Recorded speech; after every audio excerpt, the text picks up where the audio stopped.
അരിയുണ്ട ഉണ്ടാക്കാനായിട്ട് ആദ്യം നമ്മൾ കുറച്ച് കുത്തരി എടുക്കുക. അത് നന്നായിട്ട് കഴുകി അതിലെ വെള്ളമയം മാറാൻ മാറ്റി വെക്കുക. എന്നിട്ടൊരു ചീനിച്ചട്ടി എടുത്ത് അതിലേക്ക് ആ അരിയിട്ട് വറുത്തെടുക്കുക. അത് താന്നിട്ട് അത് തണുക്കാനായിട്ട് വെക്കുക. അതിനുശേഷം കുറച്ച് തേങ്ങ തിരുമ്മി അതേ ചീനിച്ചട്ടിയിൽ തന്നെ ആ തേങ്ങ ഇട്ട് അതിൻ്റെ വെള്ളമയം മാറുന്നവരെ ഒന്ന് വഴട്ടുക.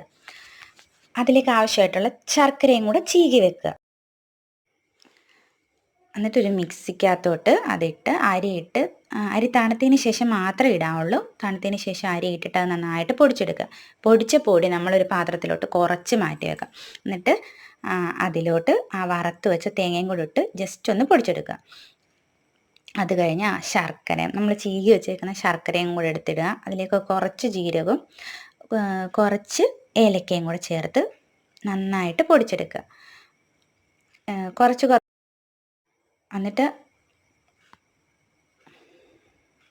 ആ പൊടി നമ്മൾ